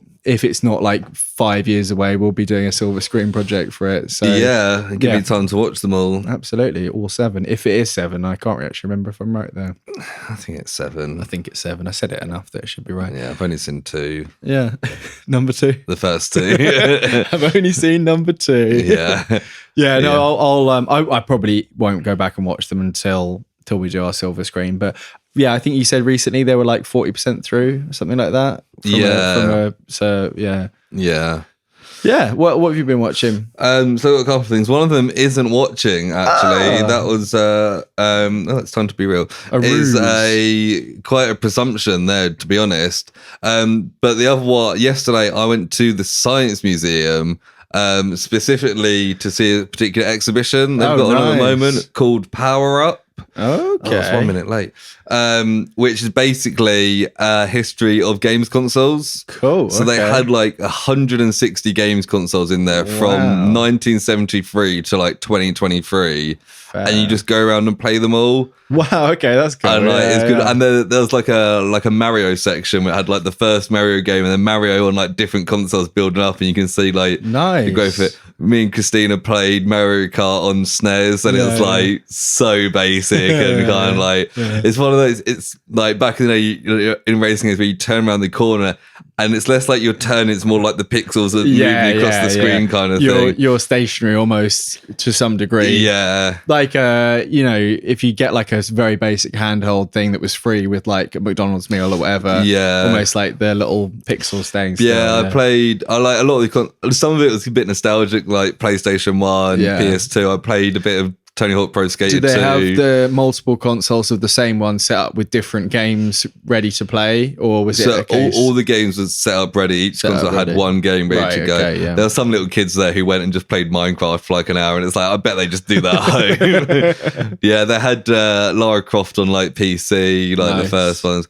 And there was some VR ones as well. Oh, cool, yeah. And they had like a physical section where it's like Wii and the Kinect, the Xbox Kinect. Yeah. So it's all in like little sections. Nice. Kinect was a weird one. Yeah, my brother had it, and we played it a few times. We had a Kinect, but it's just... I did play it yesterday. There was a football game loaded on it, so it's like you kind of stand there, then you kick the ball, and... Because it was a good idea, the thermal imaging camera stuff, but it's just never really... The games just weren't good enough. Like, unlike the Wii was partly because it was something new with your handheld movements. but the games were good as well. Like Wii Sports was just a great game, whatever. And it was part of the reason that it was such a big selling console. Yeah. Like, it was the best selling console until I think the Switch has overtaken it now recently. Only very recently. So they had like different sections like Mario. They had a little Zelda bit. They had like a football game section. So it had like FIFA 96 on like some 90s consoles, and then Pro Evolution Soccer 4 on the PS2. And I was like, I spent fucking hundreds of hours on that game. It was a bit nostalgic. Yeah. And then like the backboard was like, it started with like this Pong game where it's got little switches to the different like little game modes that are essentially the same thing. Yeah. And then the controller is literally just like a rectangle with one like dial that you just twist to go up and down. And it's that all the way through to like a PS5, like just along one wall. Okay, cool. And I was like, that was quite cool. And it's kind of good fun. And there was like a PSP and like a Game Boy and stuff there on like little tables. Things. I was like, it's quite fun. That is cool, yeah. Me and Christine, because we went straight from that to the pub quiz. Oh, yeah. And we were trying to remember what the console for the Pong game was. So like I did some Googling. I can't remember what it was called. But then I found one. It only plays Pong. Yeah. But I found one on eBay for like 12 quid. And I was like, came out in like 1976, which was like the third console to play Pong. Wow, okay. And we were just like, fuck it, let's buy it. That'll be fun. And like, so I bought it. Is it on its way? It's on its way from eBay. And it was like for 12 quid, like that's pretty good. So it's a little handheld thing, is it? Or is it a plug-in to... So you plug it into the TV. It's got like this little, kind of almost the shape of a typewriter. And it's got little switches for different settings for like, the size of your rectangle, the speed of the ball. And that's all like almost the manual setting on the... Yeah. thing, and it had like 4 different game settings. So there's tennis, which is the classic Pong. There was football, which is the same, but just with sections in the middle open. So you can kind of, if you're wide of the goal, it just bounces back sort of thing. Right. And then there was squash, which is, so you're both on the same side. And you hit against the football one was quite good because it's kind of like table football where you have 2 lines. Okay. So you kind of move them up and down at the same time. And we spent quite a long time playing it. So we were like, fuck it, let's just buy it. And because it's all just like square pixels, you can plug it into a TV and it'll look the same. Because it's just that. That's cool. But it's quite a fun thing. So if anyone's near London or Science Museum, I think it was like 10 quid each. Nice. To go play. And Did it say how long it's on for, or is it going to be on for a while from the looks of things? I don't know. Because I know that they normally do their exhibitions for, a number of months in a row. Yeah, I think it's like that. I think the only one I've ever been to at the Science Museum was, I can't remember if it was all Lord of the Rings, but it was like a props thing. Right, and that was quite cool. They had like bits of armor and stuff. And I know one time I went up and they had a James Bond thing, but I hadn't got the ticket for it, so I didn't go to that. And yeah. I think GoldenEye was there. Nice. It was also a question in the quiz. So we were like, GoldenEye is a great game. It's good fun. Nice. The other thing I have watched, which is Bullet Train. Oh yeah, okay, cool. Have you seen Bullet Train? Yeah, I spoke about it on here actually. I thought you might have, but I didn't want to be too presumptuous. It's good fun. I cool, thoroughly enjoyed it. I was kind of surprised that like the reviews weren't that good, but I think people maybe thought it was going to be more John Wicky than it was. Yeah, I preferred the fact it was more like comedic, wacky. It's like John Wacky, isn't it? But it's just good fun. Like the action bits were fun. All the different characters. I liked all the little introductions, even though some of them don't turn up. They're not even there for that long. It's like you get a little, this is a cool assassin kind of person, and they just get killed off. And like Hiroyuta Sanada's gone at the start, and then he comes back. You're like, oh yeah, he's back. And he's a major part. And Michael Shannon revealed at the end. That was the guy that when I spoke about it, I was like, it's weird that Michael Shannon, I didn't say it was him. I was like, he just turns up at the end. He's just like a Russian guy with long hair. But it was really good fun. And all the different, like, all the pieces come into play and trying to figure out like what's going on. The fact it's like a planned thing. And also that the girl was like related to it all as well. Yeah, it's almost like the setup of like a heist kind of film. Yeah. it is them trying to steal stuff. But and those two are really good, aren't they? Tangerine and Lemon. Yeah. Aaron Taylor Johnson, obviously. Yeah. I can't remember the other guy's name, but I think the fact that it's Brian all Tyrese Gibson. I mean the fact it's all just set on the train as well. It just adds to a bit Brad of fun. Pitt, I feel like it's a classic Brad Pitt character. Like he's quite likable, but he's a bit of a scumbag. But he's also like quite shit at what he's doing. Yeah. I feel like he does that very well. He's quite fun in there, and it's like I saw lots of things about like anyone that tries to kill him ends up like dying with their own weapon. Yes, it's like I'm not because he's a pacifist kind of thing. Isn't he, from the start, because he leaves the gun, doesn't he? That's the whole. Yeah. But thoroughly enjoyable, and I was like, this was banging. I think it might be based on like a manga series, like a comic book. Yeah, I think it was a book actually. Oh, just an actual book that is based on. Okay, cool. And they changed a lot of plot elements to it, but the basic premise. But I was like, Bullet Train, nice. Good film. What's it on? Is it on Disney Plus? It's we watched it on Sky Cinema, so might be on Now might be on Now TV. Yeah, fair. Yeah, I was quite pleasantly surprised. I don't think it's particularly long either. It's probably like an hour and 40 or something. No, I've got it here. Actually. I remember feeling it was quite breezy. It's 2 hours. Oh, okay. Well, it's a breezy 2 hours then. Yeah, I think it's because it's just fun, and it gets like really wacky at the end with the train like exploding and shit. Like, I didn't really expect it to go this. You this just big. kind of along for the ride. It's like, cool. Yeah, I did like it. I don't know if they would ever do a sequel, but I feel like that kind of film should get more play. Yeah, because it was a little bit Deadpool-y, wasn't it? Kind of, yeah. I think maybe one of the people involved might have done something to do with Deadpool, to be honest. Yeah, it's almost kind of like there's less and less kind of those mid-budget action films, and it wasn't low budget, but like it wasn't like a $200 million like Marvel film type thing. It kind of seemed like a single location with lots of just like having fun with what they've got in front of them kind of thing. So the director did Atomic Blonde, which makes sense. David Leitch, Leitch. Yeah. And also Deadpool 2. And Hobbs and Shaw, which is the Fast and Furious spin-off with The Rock and Jason Statham. And John Wick. It does. Oh yeah. I missed that first one here. Directorial debut. So you can see the DNA in this. He was. Is that? I don't think that's him. That's Chad Stahelski, the stunt double. I think he was also. I think he might have been Brad Pitt's stunt double, whereas Chad Stahelski was Keanu Reeves. Keanu Reeves is. Yeah. He might be because he looks quite Brad Pittish in this photo. Yeah, he was a stunt performer before. Oh yeah, it says Brad Pitt and Jean-Claude Van Damme. No, yeah, nice. But yeah, it's good fun. Yeah, I was surprised. Thoroughly enjoyed it. Yeah. So have you got anything else before? Yeah, the main I mean, thing? very very briefly. I don't have masses to say, but I watched Borat 2. Very nice. Very nice. I didn't do the accent at all then, did I? It was pretty good. I was surprised. It was a semi-COVID film, and they really incorporate that into it. There's quite a funny bit where he goes and lives with these kind of right-wing, somewhat redneckish guys. Classic Borat. And they let him stay for like 5 days, and they become quite good friends, even though like he's Borat. But he's like leaning in, they're like QAnon people, and he's leaning into the conspiracy theories, and they all kind of go with his, wild beliefs and all that.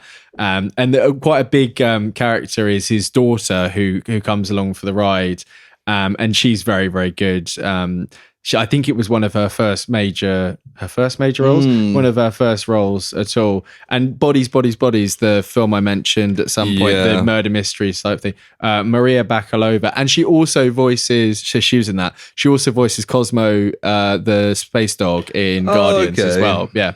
But she's very, very good. She takes quite a lot of the center stage for it because Sacha Baron Cohen is very recognizable. Yeah. When he first gets to America, he's walking around and it shows people chasing him down the street and being like, Borat. And then he quickly has to wear like ridiculous costumes. A bit like that other Sacha Baron Cohen thing he did, This Is America or whatever it was, where he was like wearing like a cowboy hat and like a big beard.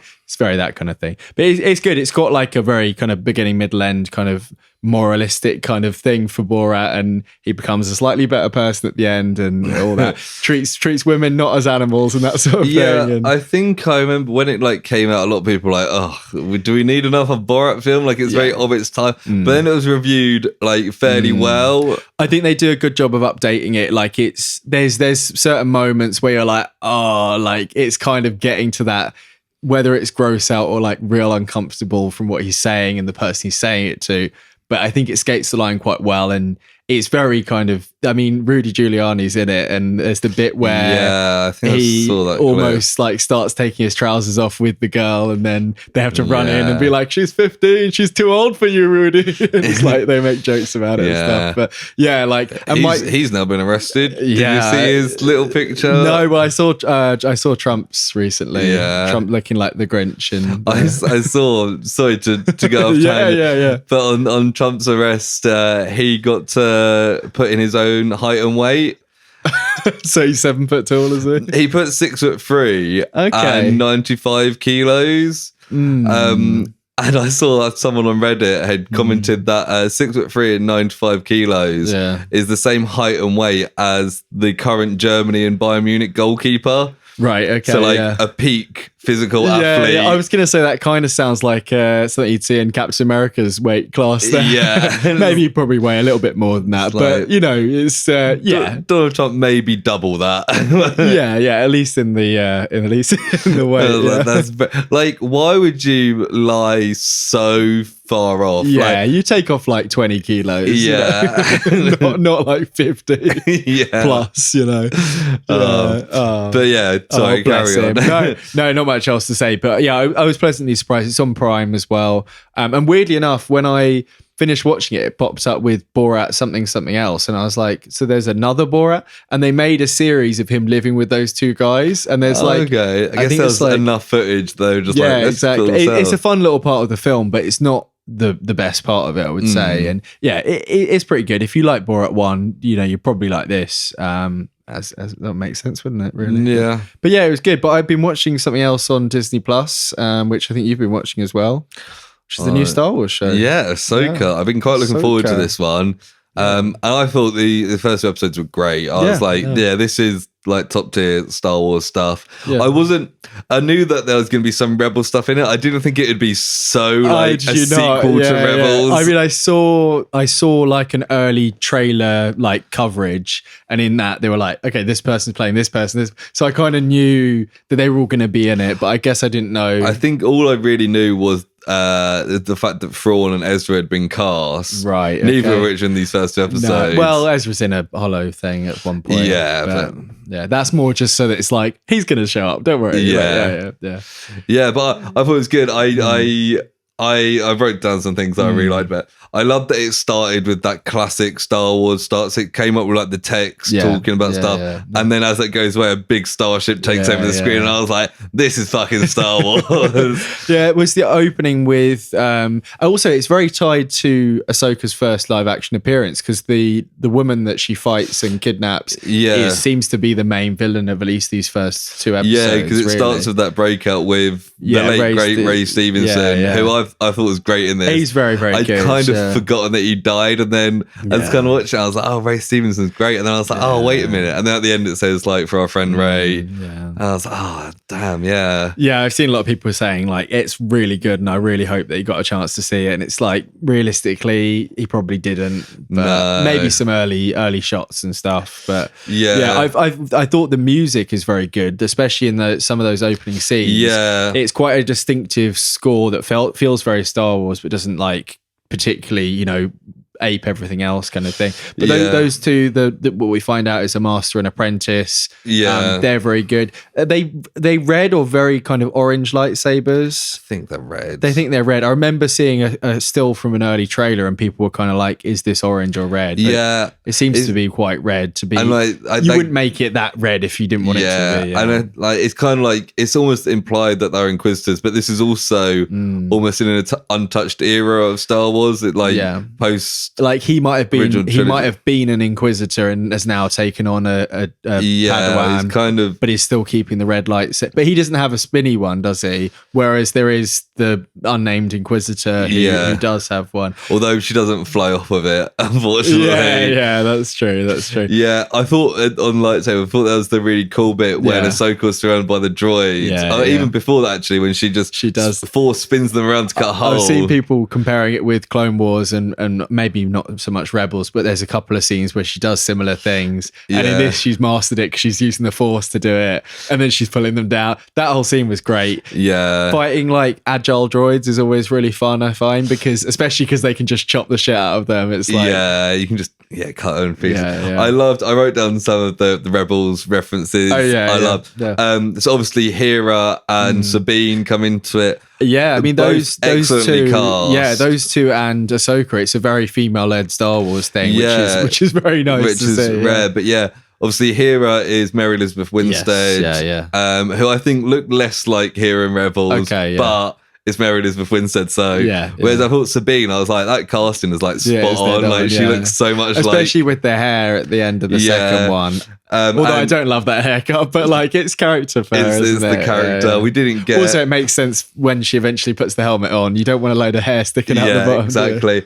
I like that we got Chopper, the droid. Very, very good in that. And he's very like exactly like his, like a bit like more mischievous than R2D2. And the noise is more like blah blah blah blah. Yeah, it's almost more like vocal and less sounds. Ahsoka being called Fulcrum is because. I think it's in the second season of Rebels.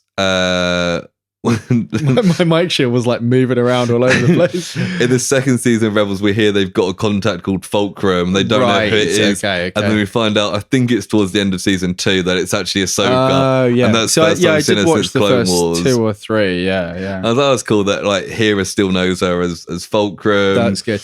We saw Clancy Brown, who's in even more and more stuff. Yeah. Who I think Project he Alumni. is a character in Rebels or something as well. Yeah. I saw people do a side-by-side. Exactly. I think also the guy who he gets to do the speech instead is also a character from like the Academy or something in Rebels. Okay. So they're really tying everyone in. I really like the mural was just fully in the Rebels style. That's in Rebels, like at the end of Rebels where they've kind of freed Lothal.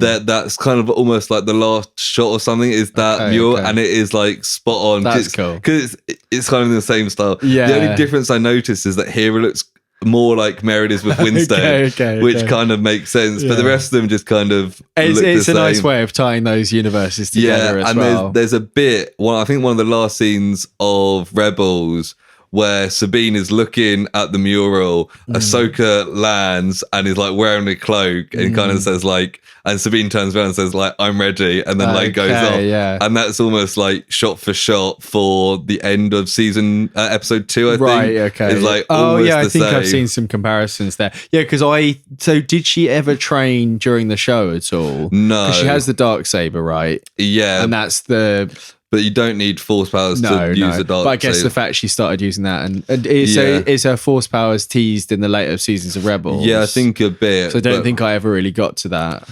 No, I don't think I saw much Darksaber stuff at all. Which must be, is it 5 seasons?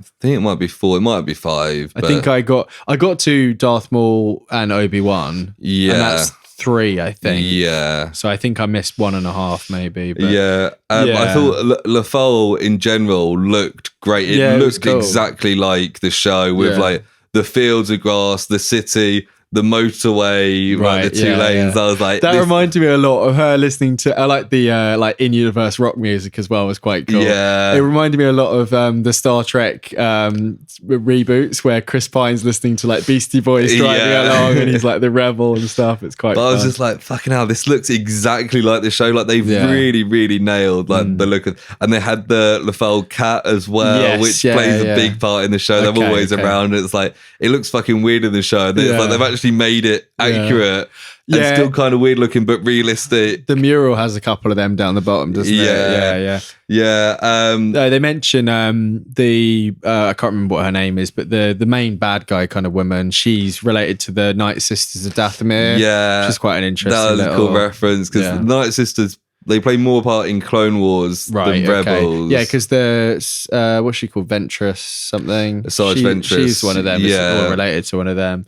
And Darth Maul was trained by them as well. That's where Dookie found him, kind of thing. And they're just witches in the Star Wars universe. That's cool. Like Force users, but do it in a different way. Some of their Clone Wars episodes are really, I saw really fun. people saying that depending on how related to those people she actually is, she might be like cloaking her appearance a little bit to appear more human. Yeah, and I think, to be honest, even throughout these 2 episodes, I think she started looking a bit paler and more because they do look at, they're quite like big look characters, lots of floating bits around. Even just like more markings on their faces and kind of almost like Tim Burton-y kind of gothic characters a little bit more, aren't they? And we also got David Tennant returning. He's a fun character. He was cool. I don't remember him at all, but I imagine he's in Rebels, is he? Yeah. So he's not in loads of episodes, but might have been. I liked it was quite fun, like the map and all that, but it was a little bit like, why is she the only one who can do this? All you had to do is twist around a couple of things, but maybe she was more connected to it. I think I was so kind of, the first couple, I was so captivated with like the references and everyone being back that I kind of didn't really care what was going on. Like, I think I was more the other way. Like, there was bits I really liked, and like the action and the look of it was very good, but certain bits I was like, this isn't massively engaging for me, and I'm kind of I'm glad it was a double episode, because I think it was supposed to catch up people like me who, weren't super kind of engaged in it. What we found out in the second episode is that kind of in the first as well, but the connection between the 2 galaxies, which is a new big thing for Star Wars, isn't it? And that's supposedly where they all got shot off at the end or whatever. I can't remember. I quite like the bit where they go to see the guy at like the reclamation plant thing, and they're like talking about scrapping all the starships, and then there's this kind of like tension, and a couple of the guys are like looking around, and this guy's like, oh, I'm not lied to anyone, it's just for the money kind of thing. And then it all kind of breaks out into this fight thing when one of the droids is like, I've seen some of those around here, and it's like, shut the fuck up. Oh, that was quite a fun little bit, and that kind of escalates into the dual chase thing with the Inquisitor, and it was all pretty fun. I can't really remember how it ended. A lot of the fights are fun because they have the final bit at the end of episode 1. Where is it? Episode 1? At the end of the episode 1, Sabine kind of tries to fight. And that was quite pretty good. And then when she got stabbed, I was like, "What? Okay." But then it's Star Wars universe, so it's only if you get stabbed and you fall off something that you're going to die. Because realistically, it's cauterized the wound throughout, hasn't it? So you should be fine unless you get your head chopped off. I was thinking like, it's a shame that so many people have been stabbed in the exact same place and then just died because they didn't get the medical attention. I like it as well. Obviously, the whole droid place was on Corellia, which comes up a lot these days because it was also featured in Obi-Wan. I think they talked about it. And isn't it where Han Solo is at the start of Solo? Because he's Corellian ship or whatever. It's like Corellia's becoming kind of the factory of the Star Wars universe. But it's pretty fun. Is it like 6 episodes, do we know, or is it 8 episodes?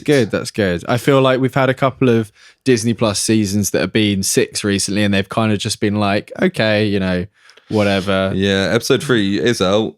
Oh, it came out at time of recording. Came out today. Oh, cool! I might watch that after this. Then. I think the first one was the Thursday though, so they might have flipped the dates for the continuous thing. Maybe they had. I just looked at some of the later directors. So Rick Famuyiwa is doing the final episode, which he's done a lot of like the big episodes. For Mandalorian and stuff. Dave Filoni's doing episode 5, so I reckon that might be the episode that Ezra shows up. You reckon? Yeah. or he's like, I need to be completely in control. I think he did the episode of Ahsoka in Book of Boba Fett. I think so, when there's kind of like his babies, he kind of takes control. It is quite fun that he's writing it all. He's put in all the legwork for all these other characters that he loves as well. But he's like, now you've just given me this series where I can just play with my toys. Do all the things that he wanted to do and, finish off their stories. I can see why it's getting good reviews from like big Rebels and Clone Wars fans. And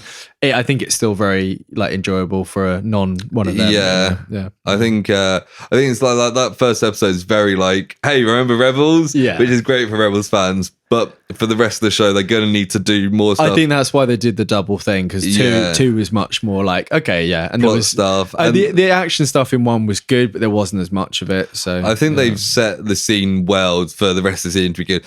I hope Ezra and Thrawn get introduced sooner rather than later, because we don't want to spend the whole season building up to them. I mean, they said that their gate thing was almost complete, or it was complete. So, I mean, we were surprised in Mandalorian season 3 how quickly the plot sped ahead. So hopefully they do the same here. And like, it'll be cool for those characters to appear. I'm looking forward to seeing Ezra as like an adult and like maybe more trained Jedi. How long is it between the two?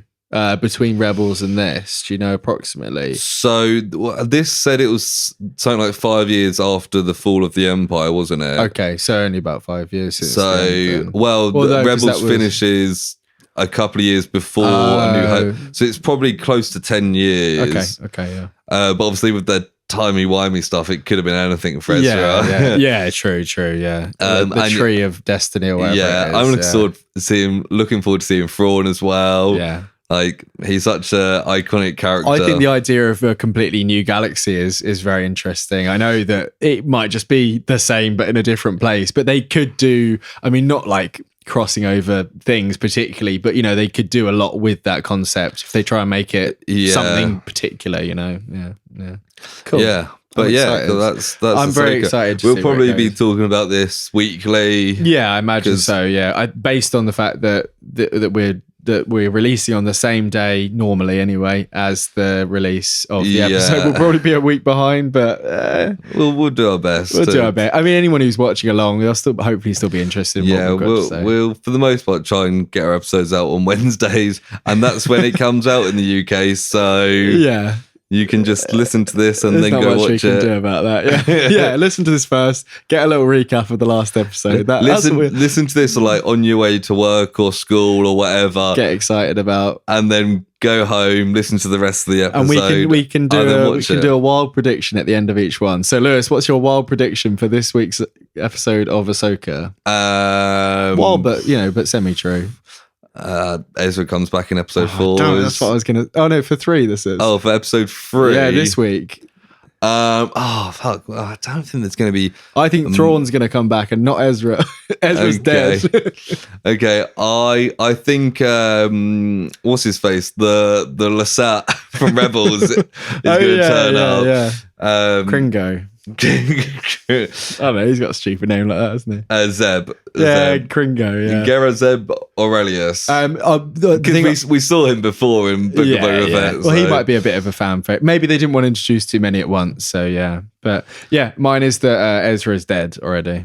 They find his skull, flies back through the machine. What's not going to happen, but might be fun, wild prediction is Kanan Jarrus, voiced by Freddie Prinze Jr., comes back, because he dies in Rebels. Well, not voiced by him, but acted by him. Yeah, Force Ghost. Yeah, you could easily do a little Force Ghost, do a bit of CG on it. I mean, he just wears a funny mask sometimes, doesn't he? Only for a bit, but because he's blind. Yeah, but nice. Very unlikely, but that would be fun. I like Freddie Prinze Jr. Yeah, me too. He's funny. He's pretty cool. But yeah, so I guess that is the end of the show. Thank you for listening. Hopefully you liked it, and if so, you can give us 5 stars on your podcast listening application. Always appreciated. If you want to talk to us about My Family or what your predictions are for Ahsoka, get in contact with us. Yeah, if you want to send us an email, you can send it over to theprojectpod@gmail.com, or if you want to find us on social media, so you can find all the links in the link tree in the episode description. So you can find out when new episodes are dropping, whether they are on time or whether they are a day delayed, as they might be. You can find that out there, and you can also find TikTok clips on the TikTok. Yeah. But I think that's enough from me. It's also enough from me. So I will say, hear you next week. And I'll say good night and good luck. Bye. Bye. Star Wars.